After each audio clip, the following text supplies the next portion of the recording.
এইভাবে চাল কুমড়া আর ডাল দিয়ে বড়ি বানিয়ে নিন তো, একদম সহজে বানানো যায়। বাজার থেকে না কিনে একবার এইভাবে বাড়িতে বানিয়ে নিন তো, খুব সহজে বানানো যায়। আর আমি তো খুব সহজভাবে বানিয়ে দেখিয়েছি একদম ঘরোয়া উপকরণ দিয়ে। চলুন তাহলে বেশি দেরি না করে আজকের এই মজাদার বড়ির রেসিপিটা শুরু করি। বড়ি বানানোর জন্য অবশ্যই চাল কুমড়া লাগবে। আমি একটা চাল কুমড়া কেটে ওখান থেকে এক চিন নিয়েছি। আর হ্যাঁ, চাল কুমড়াটা কিন্তু অবশ্যই পাকা থাকতে হবে। পাকা চাল কুমড়ার গায়ে সাদা সাদা চুনের মতো থাকবে। এখন চাল কুমড়োগুলোকে ভালো করে গ্রেটার দিয়ে গ্রেট করে নিব। আপনারা যদি চান আপনারা মিক্সচারে গ্রেট করে নিতে পারেন। আমি তাড়াতাড়ি করে গ্রেট করে নেই।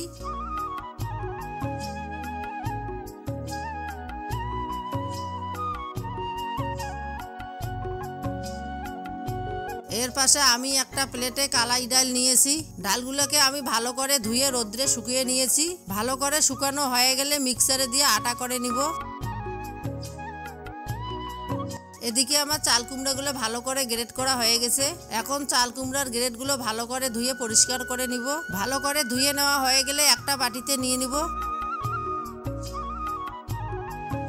এদিকে আমার কালার ডালগুলো ভালো করে গুঁড়ো করা হয়ে গেছে। দেখতেই পাচ্ছেন আপনারা একদম সাদা ধপধপে আটার মতো হয়ে গেছে। এখন কালার ডালের আটাগুলো চাল কুমড়ার পেস্টে অল্প অল্প করে দিয়ে ভালো করে মেখে নিব।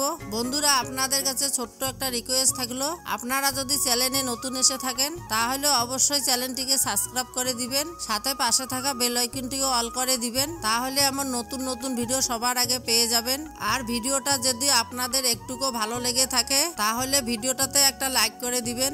উপকরণগুলো ভালো করে 15-20 মিনিট মেখে নিতে হবে। উপকরণগুলো আমার ভালো করে মাখানো হয়েছে কি না তা চেক করার জন্য একটা গামলাতে কিছু পানি নিয়েছি। মেখে রাখা উপকরণগুলো একটু এখানে দিয়ে দিব। যদি উপকরণগুলো পানির উপরে ভেসে যায় তাহলে মনে করবেন উপকরণগুলো ভালো করে মাখানো হয়ে গেছে। আর যদি ডুবে যায় তাহলে আর একটু ভালো করে মেখে নিবেন, তাহলে হয়ে যাবে। তারপর সামান্য একটু লবণ দিয়ে আর একটু ভালো করে মেখে নিব। এদিকে রোদ্রে আমি একটা প্লাস্টিক বিছিয়ে দিয়েছি। এখন উপকরণগুলো এখানে একটু একটু করে দিয়ে দিব। আপনারা যদি চান আপনারা ডিজাইন বানিয়েও দিতে পারেন। আমি সিম্পল ভাবে দিয়েছি। উপকরণগুলো আমি তাড়াতাড়ি দিয়ে নেই। বন্ধুরা, আপনারা দেখতে পারলেন এই বড়িগুলো কত সহজে বানানো যায়। তাই আশা করি আপনারা একবার হলো বাড়িতে বানিয়ে খাবেন। বড়িগুলো দেওয়া হয়ে গেলে ভালো করে রোদ্রে 3-4 দিন শুকিয়ে নিতে হবে। বন্ধুরা, আপনারা যদি এখনো পর্যন্ত চ্যানেলটিকে সাবস্ক্রাইব না করে থাকেন তাহলে অবশ্যই চ্যানেলটিকে সাবস্ক্রাইব করে দিবেন, সাথে পাশে থাকা বেল আইকনটিও অল করে দিবেন। তাহলে এমন নতুন নতুন ভিডিও সবার আগে পেয়ে যাবেন। বড়িগুলো এক সাইড ভালো করে শুকানো হয়ে গেলে উল্টায় ওই সাইডটাও ভালো করে শুকিয়ে নিব। আমি 3 দিন ভালো করে শুকিয়ে নিয়েছি। বড়িগুলো আমার অনেক সুন্দর হয়েছে।